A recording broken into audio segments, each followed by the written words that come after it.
Bismillah ar-Rahman ar-Rahim. Alhamdulillah. Wassalatu wassalamu ala Rasulillah sallallahu alayhi wasallam. Is Gabriel al-Romani a red pillar? Red pill movement. Rollo Tomasi. Fresh and fit. All these guys, right? Is Gabriel al-Romani the same as them? Andrew Tate and others. Entrepreneurs in cars. I don't know. There's a few of them, right? Is Gabriel al-Romani one of them? So the question is obviously grounded in some ignorance. And when I mean ignorant here is not like an insult, but it's the fact that there's no lack of knowledge about Gabriel al-Romani and his history.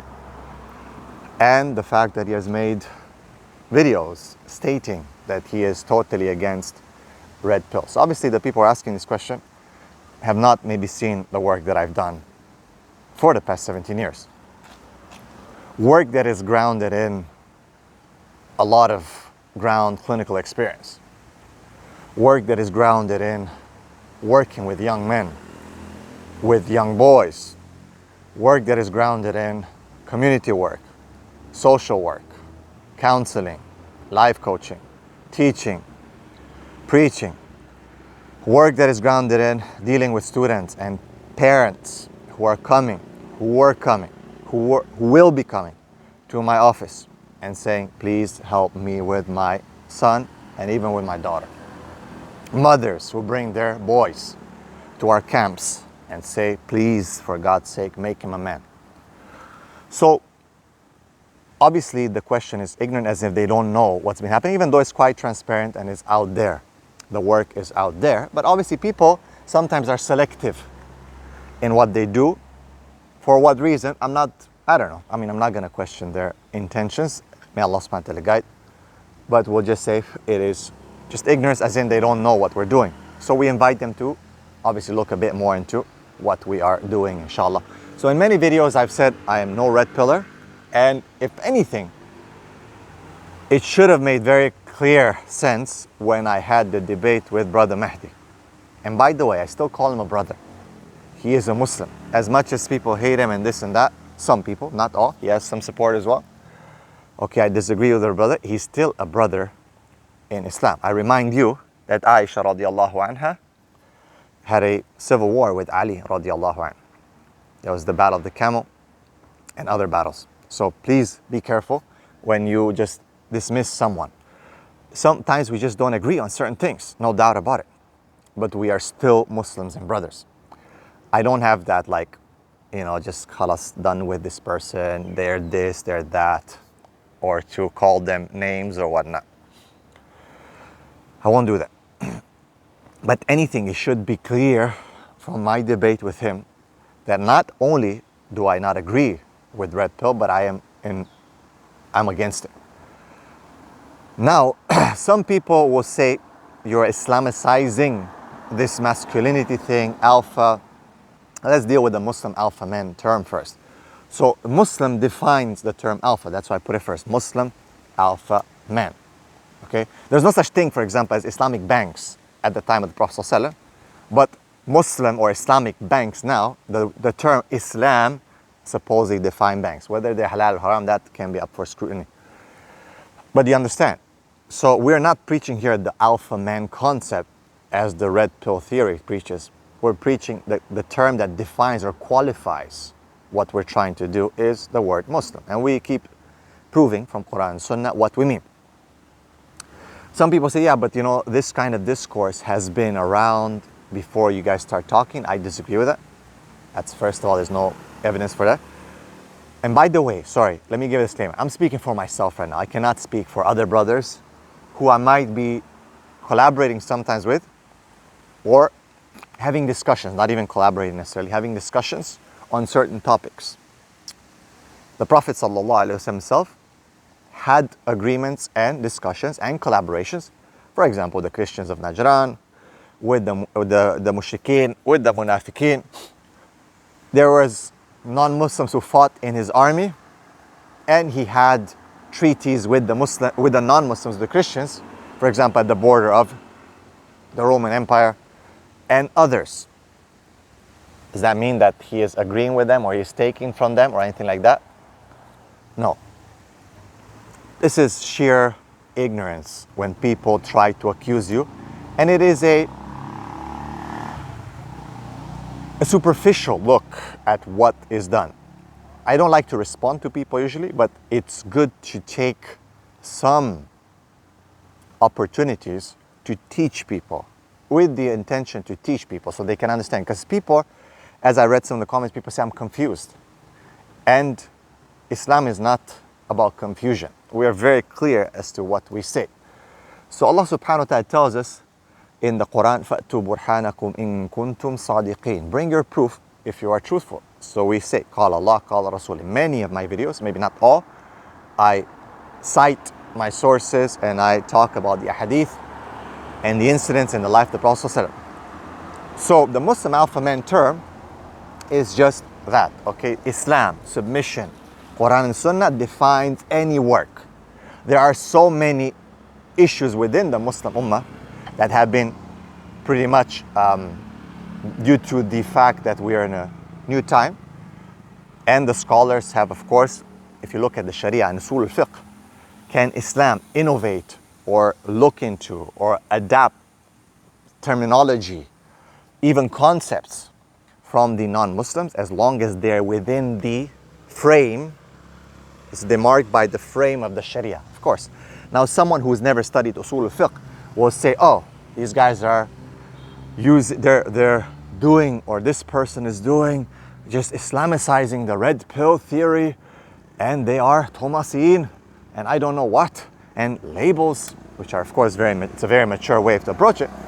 But also, it shows and exposes the fact that this person or these people have never studied Usul al-Fiqh and how the Sharia looks at these things, new challenges in the world, and how do we deal with them. And where does Islamization come in? When I speak usually about Islamization of things, I usually speak about curriculum. And definitely when you take Common Core standards, for example, American, and you change John for Ahmed and Fatima for Stacy, yet you keep the same type of things. You just change a few things here and there, Christmas for Eid. That's Islamization. What we are dealing with in the educational system, as opposed to going back to organic Quran and Sunnah and extracting from their educational theories, which some scholars have done. But in general, if you look at the Muslim countries, the educational system is Islamization, whatever you want to call it. There's different terms. They take something that is non-Islamic at a core, and they basically Islamicize it. Now, how about, is there an intersection between Islam and just Common Core standards or New South Wales curriculum or Cambridge? Yes, there is, of course. There are many issues within education that are universal, that are come upon or realized just by exercising intellect, the fitrah. So there's intersectional issues that will be there. Now, can someone say, well, yeah, we had it first. No, you had it first. No, Socrates talked about this. No, Plato actually talked about it. No, the Prophet ﷺ talked about this. It's kind of like the argument that the Christians use that John the Baptist is mentioned in the Quran. So they say, oh, you guys are stealing. The Prophet ﷺ plagiarized from the Quran. The Prophet ﷺ didn't plagiarize from the Quran. The source is the same. The Christians are talking about certain things that the Muslims are talking about. The Bible talks about certain things that the Quran talks about. Does that mean that the Quran has Islamicized the Bible? See, ignorant people, and I'm not saying ignorant as in like fools or, ignorant in this subject, right? That's why when you say, well, I'm not an expert in this field, then you should stay to your field, whatever that might be. If you're saying, I'm not an expert, so take everything with a grain of salt, then stick to what you are dealing with or talking about within your field and work on that, and do not work on things that you are not able to do, all right? Because there's no point, right? That's the Muslim alpha man. As for Islamization, I told you, right? If there's an intersectional issues that are touched upon different people. So for example, I speak about masculinity. And Red Pill speaks about masculinity. But Islam spoke about masculinity a long time ago, rujula. Okay, it is a concept that is at the core of Islam. And muru'a, chivalry, which is one of the principles of mustalah al-hadith in determining, when you do jarh wa ta'dil, that is one of the principles.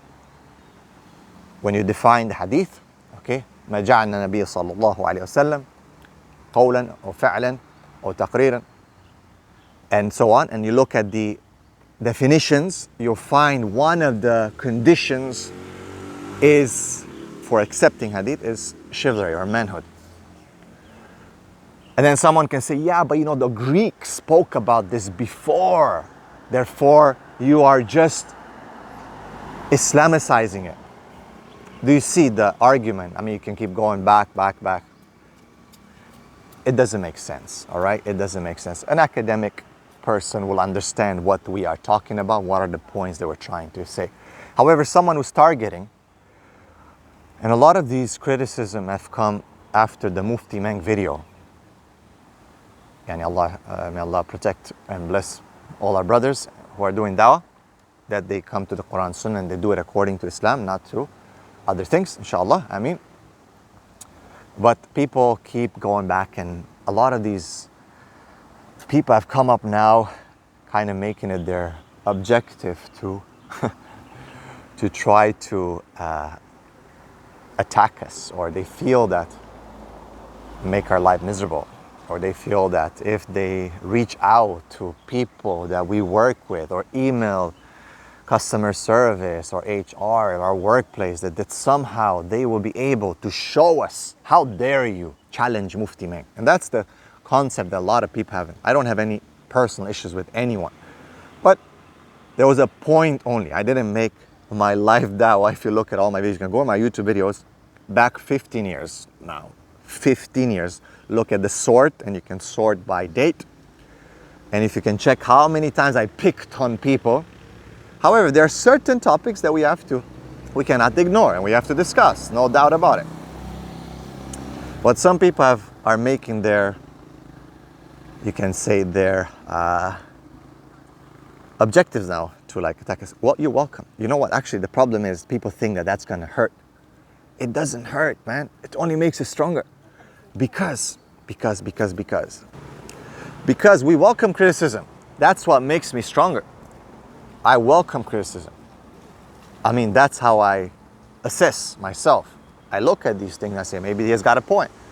And when there is right to do, then I say, hey man, that's a good point. But when there's ignorance, then there's ignorance.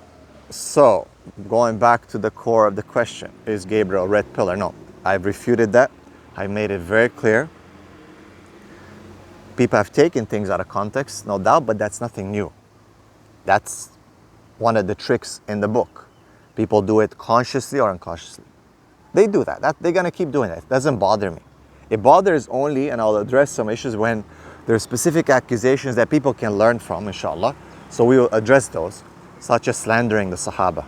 Okay, it's an important thing. I don't like to give these people credit or even use their names, by the way, because I won't do that. All right? I don't see the point now. At one point I had some hopes that people might talk about things objectively, but then you see that they're not grounded in scholarship. So I will respond to those points, inshallah. And then you leave it at that pretty much. I think that will be like, I'll make one more video in explaining the issue of so-called slandering Sahaba, which I did not do. And it's going to expose, obviously, the lack of scholarship on their side that have, sadly, again, we can say it's like, kind of ignorance, right? Because they haven't properly studied, and if they've done and they don't know, then that's concerning. So, is Gabriel Red Pill? No, Gabriel doesn't really like Red Pill. Are there certain things in Red Pill that they might be talking about, and I'm also talking about? So, manhood, as I said, rujula, which is part of Islam way behind. Issues that sometimes are even based on science, and I've talked to Mahdi as well at that time in the debate to make sure he doesn't generalize studies, because that's one of the mistakes of Red Pill. They generalize studies that apply to Western women, to Muslim women. I was very clear about that. And But when we look at evidence, we look at, for example, the Prophet ﷺ talked about when planting palm trees. And he gave a certain advice, but then he told people, you guys know better on what you do. It was not from Wahy. The Prophet ﷺ looked into some of the knowledge of the Persians and the Romans and took whatever was good. These intersectional issues are not a problem. You have to understand, as long as they're guided by a framework of the Sharia. The Sharia has specifics and has generals. Okay, for example, the right of the fadl. You know, al-fadl bil-yamin, for example. You can build traffic laws around that, which were not present at the time of the Prophet sallallahu alaihi wasallam. Right? You have to understand usul al-fiqh. You have to be grounded in Sharia to be able to discuss or call people on Sharia. If you want to call them upon your personal opinions, be my guest. YouTube is a free virtual world. Everyone is allowed to do that. But don't say that you are talking about Islam, even though in the first videos people are saying, well, I'm not really an expert. It's like when you say I'm not an expert, but then I talk about it, it's like you can always go back, but I said I'm not an expert. Sorry if you make a mistake. But then you take credibility by quoting and using certain evidence. So that doesn't work. That's a contradiction. Is Gabriel Red Pill? No, he's not. I know in one of my videos, I think about 3-4 months ago, I was driving, I was talking about that. Many red pillers got upset. And that's also when you know he's not a red pillar, because a lot of red pillars are attacking me and talking to me and accusing me of simping. And then the liberals and the feminists, they're accusing me of being red pill. I guess I'm somewhere I'm not there and I'm not here. It must be somewhere in a better place than those two extremes. But I was talking about in that video, I said, I'll give you 2 red pills. You want 2 red pills? I give you Quran and Sunnah. And if you look through my videos, I really strive to make sure that every video has some citations of Quran and Sunnah and built upon some seerah and so on and so forth, right? So keep that in mind before you accuse someone, or also when you couple everyone together or you start labeling them and so on and so forth. It's very inappropriate and immature. Also, make sure scholarship is correct. And I'll respond now to the issue of the Sahaba with clear evidence from authentic hadith that supports what I said. And I know, again, that people are uncomfortable with hearing some of these things because, again, people are ignorant of the seerah of the Prophet ﷺ. Sadly. Not all. Of course, there are scholars who know. But awam in general, they might read things and they might have read. And by the way, the evidence that I'm going to use is going to be in the Sealed Nectar, a book that many people read. But it's okay, people are insan. We forget. Nasiya. So it's okay, inshallah. Type. That's about red pill. Am I red pillar? Nope, not at all. Will I speak like we're going to talk to Raul Tamasya because we want to invite him to Islam? I've talked to Christians a lot. I've talked to Hindus. Talked to all kinds of people that I agree or disagree with. It doesn't mean I endorse what they say. And again, I speak for myself here. As for the other brothers, of course, they can defend themselves. I'll defend them when there is right, and when I cannot, I cannot. But I speak for myself because the question was, is Gabriel Romani red pillar? It's very easy to make a 2-minute video accusing, but it takes about 20-minute video to try to explain to people. And of course, the people who take the time to listen and to see the value, they will know the answer to that question right away, without a doubt. Problem is, we have the TikTok attention span, and that is something that is very concerning for people who are involved in any academic studies when it comes to Islam or otherwise. We talked about the Muslim Alpha Man, what it means. We define what it is, intersectional issues, right? A lot of groups and people will be talking about certain terminology, by the way. If you use terminology, well, that's because people know. So for example, we talked about theology. A lot of people don't understand necessarily certain aspects of theology. So we will use words such as monotheism. But the Christians also use monotheism. But our definition, what differentiates between the usage of monotheism for Muslims and Christians? It is the concept of Islam. So Islamic monotheism, so you see Islamic Muslim alpha man, Islamic monotheism. So it's the term Islamic that qualifies what monotheism means. Because for the Christians, the Trinity is monotheistic. But that's Christian monotheism, which is a contradiction. But in Islam, Islamic monotheism is هو الله الذي لا إله إلا هو عالم الغيب والشهادة. He is Allah. There is no God except Him. Clear? Understand what I mean by the terminology, the nomenclature, the jargon, the words that are used in defining. We need to talk to people in words that they understand. So yes, Red Pill use certain words, communists will use certain words, Sufis will use certain words, Christians will use certain words, Hindus will use certain words, and we will use maybe some of the same terms sometimes, but we define them and qualify them to make people understand what we mean. And that's why our videos last more than 3 or 5 minutes or 4 minutes tops, or 7, whatever. They last about 15, 20, sometimes an hour, because we go deep into these issues and try to explain. And whoever understands, Bismillah, and whoever doesn't, you're always going to have mixed reactions. You have to understand. People send me this request, bro, you have to respond to this guy, look what he's accusing you of. Bro, you have to respond to this woman, look what she's accusing you of. You have to understand that I am used to these things. I didn't come on the scene 3 months ago, or 4 months ago, or whatever. We are used to these things. It only makes me stronger. It's good to feel uncomfortable when people criticize you, to see what people say. It's okay, I'm fine with it. People think that you have to respond to everyone. You don't have to respond to everyone. No matter what amazing lecture you'll do, you will always have people who say, good job, wow, what an amazing lesson. And you have people who say, that was horrible, and then bash you. You're gonna have people clap for you, people who boo you. This is how humanity is. There'll be people who see the cup half empty and half full. That's how humanity, this is the fitrah. There's people who see Islam as correct and people who see it as wrong, and they fight against it. Or anything else in this world. This is how we were created. However, there is an element that if you listen, you hear, you understand, you spend the time, and you are sincere, know that Allah will guide to the correct path. Allah will guide to the correct path. But remember, the correct path is not according to what your desires or feelings are. It's according to proof and evidence based on the divinely revealed, based on the evidence that is clear, clearly defined, unambiguous, and so on. So,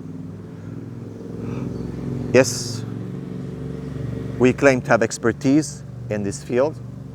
I never call myself a mufti or something, but I have expertise in this field, and I am responsible for what I say and what I do.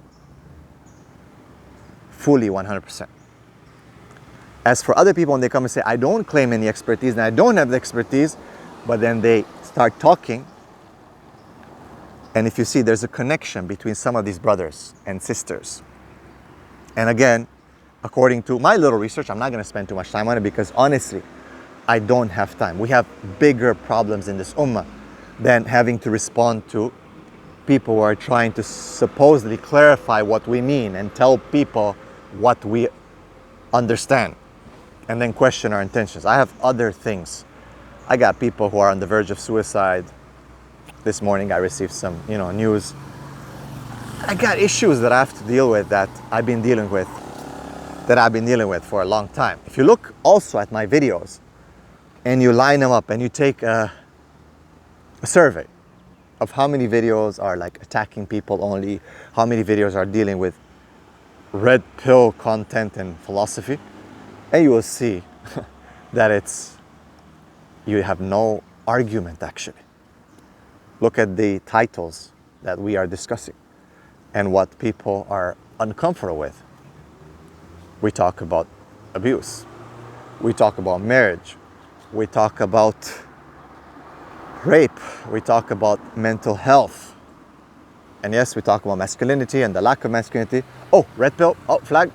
So discard everything. Oh no, when you see 1, 2, 3, 4, 5 or 10 videos out of almost 1,000, then what can I say? It is superficial. It is a superficial conclusion. But again, be careful. I am responsible in front of Allah, and I claim some expertise in this field. Yes, no doubt. You don't claim expertise in this field. Are you responsible? And then if for the little, sorry, going back to my point, I lost my point, but going back to it, for the little research that I've done, and I said I'm not going to spend too much time on it, I'll make one more video explaining the accusation of, because there was some nifaq, hypocrisy that was brought in that from one of the ladies, and that is a serious thing in front of Allah subhanahu wa ta'ala. Because inna al-munafiqina fi darki al-asfali min al-nar. The munafiqin are in the lowest level of Jahannam, of hell. That's a serious thing. I wasn't accused of being munafiq, but there was a very close association there. Amongst other things, lack of scholarship and fake counselor and all these things. MashaAllah. So that's okay. People can say what they want, but are you responsible for what you say? And as I said, the little research that I've done, I can see who came first. It seems like the ladies came first with the Mufti Meng thing, and then they find some guy to now represent them to an extent, and you can see the exchanges of messages and the endorsement on both sides. Hey, be my guest. You're welcome. Do whatever you need to do. Feel free to take all my videos and do what you need to do, no problem. But I will only respond to one more thing, as I said, the video about Sahaba and slandering Sahaba, and show how ignorant these people are. And I've already sent an email response because there was a request through email for me to publicly apologize for saying that Sahaba committed zina before Islam, saying that this is incorrect and I've slandered the Sahaba. So I will explain that and I'll show you quite a few things. Inshallah, you'll be educated with the objective of not slandering Sahaba or talking bad about or bringing the sins of the Sahaba, because then all the Mufassirin and all the Muallafin who wrote the Seerah and all the scholars who talked about these would have been slandering the Sahaba. And when they talk about it, is to show what Jahiliyyah was like, for people to understand where the Sahaba were coming from and what a big change they've done. And that was my point in the debate as well, where sadly this sister, mashallah, who knows everything, it seems, she's leaving letters from the past to her children, supposedly. So they're going to open up these letters, they're going to say, man, this woman really hated Gabriel Romani, mashallah. That's basically what they're going to get out of her videos, it seems. But to see the ignorance of not studying and not knowing, and to accuse divorced women who might have had a sexual past, whether they committed zina, whether they're new Muslims, they're divorced, and also even divorced women sometimes commit zina or have committed zina. My point was, and she called it slut shaming, Gabriel Romani would rather slander the Sahaba than slut shame. Interesting. So if you look at the context of what she's been saying, the debate and everything, she pretty much called women who have a sexual past and have made tawbah, I made it very clear, as sluts, which is so disappointing and so sad. What if this would happen to her at one point? That she would be divorced. Well, let me take that back, sorry. I'm not gonna go there. I'm not gonna go there. I just won't. There's no point. But let's take 2 steps back, okay? If a woman had a past, zina, whatever it is, it happened. She made tawbah. As Islam, if you look and read Islam properly, the higher pedestal of forgiveness is what the Prophet ﷺ practiced. Yes, we live in a time where some women have committed zina, have passed, have what Mahdi called body counts. How many? I mean, that's for non-Muslim women. But some of these women become Muslim. amongst the Muslim women, is there high body count? I don't know any statistics. It doesn't matter right now in the numbers. What matters is for this lady to understand that you're calling women who had a past, sexual past, even if they committed zina, sluts. And Al-Ghamidiyya, a Sahabiyya, okay, just to refute the first point, she said the Sahabi didn't commit zina. It was only prostitutes. Al-Ghamidiyya was not a prostitute. She was a woman Sahabi. And the Prophet ﷺ said her tawbah can be spread among the people of so many people of Medina, and spoke nicely to her, kindly to her, forgave her, wanted to let her off the hook to just go, nurse, give birth to your child, nurse your child, just go. But do you see, look at the Zaniya, a woman who committed zina. The Prophet said, get from your dirties, you're Zani, and use the ayah that the Azani does not marry except the Zani or a mushrik. He says ignorance of tafsir, ignorance of usul al-fiqh again. The more these people talk, the more they expose their ignorance. The more they expose their ignorance in this field. Yeah, they can be, mashallah, maybe they're engineers, computer scientists, I don't know what. Writers of letters. Stick to writing letters, inshallah. This is my advice. And if you're ignorant of Islamic sources and Islamic knowledge, don't talk. That's the problem with YouTube though. Talk about your own thing. Write letters to your children. Talk about your whatever you want to talk. But when you bring Islam in and you start saying and accusing and using terms like nifaq and this and that, it becomes problematic because you're responsible in front of Allah. Okay? So I do claim some expertise in the field and experience. Do you? No, you don't. Obviously, you have said that. You don't already. I can play the video. Definitely, the other ones who are supporting, they don't have. So now there's an issue of responsibility and accountability as well. Because too many people are easy now, too loose with getting on YouTube and talking for Islam.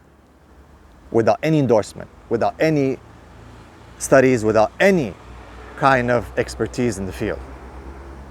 Now be careful. This is my advice. May Allah subhanahu wa ta'ala guide and protect. And let's do the right thing, inshallah. May Allah help us, forgive all of us. No problem, alhamdulillah. By the way, last thing is, again, it doesn't bother me. What bothers me is the concept that people are taking more and more knowledge, ignorant knowledge, from ignorant people in the field. Okay? This is the problem. As for being criticized, I'm being criticized, so take a number and line up, no problem. Keep going. It's okay, it only makes me strong. I received some hate messages. I received all kinds of stuff. It is okay. I keep going. I've had issues with work. I've lost jobs. I was put, publicly, supposedly. Some people have done all kinds of stuff to reach out. Some people cared about these things. Some people didn't. It doesn't matter in the end. I'm still here. So, Bismillah. Go ahead. Okay, there's no issue. But it's sad to an extent that, is that all you got? At least correct me and tell me, قال Allah, قال Rasul. I would say, سمعنا وطعنا. Barakallahu fikum. Assalamu alaikum. Oh yeah, sorry, last and not least. When everything fails and they realize that there's ignorance and they don't know, they don't have knowledge, when you respond to them, then it goes back to, oh, let me give them husnul dhan. What's husnul dhan? Oh, either they're ignorant or they are insincere and they're making money. So when all arguments, you don't have any proof, you basically go to this, to the niyyah, attacking the niyyah. So that is also one of the oldest tricks in the book. Attack the niyyah, the intention. I'm going to have husnul dhan. No, this is su'u dhan, my brother. If you understand anything about these things, it's called su'u dhan. You've had ignorance and insincerity, two negative traits put together, basically. And you've made su'u dhan of us. Because you cannot think that we're ignorant. Especially if I say I've graduated from Islamic University, I've studied with Shaikh, and I have Mashaykh that I talk to till today and I check with, and I've studied secularly as well. So no, I'm not ignorant. I don't think so whatsoever. That there's a lot of proof against it, unless you didn't do your, proper due diligence. And on the other side about intention, well, only Allah knows the intention. That is something you cannot pull out of the heart of a person. So you're doing su'u dhan, okay, which is the opposite of husn dhan. Again, just to correct the brother, may Allah subhanahu wa ta'ala bless him. Yes, if you were to say he's ignorant because he doesn't have any qualifications, he's already disclaimed that he's not qualified or an expert in the field from the first video, by the way, so take everything with a grain of salt. Then you would say, I would have said, yeah, good job, brother. Jazakallah khair. That's husn dhan. Thank you so much for giving me that. But the more you guys keep talking, the more you keep exposing yourselves. So be careful. May Allah help you to do dawah. We are welcome in the dawah field. You are new, but it's okay. It's a free world.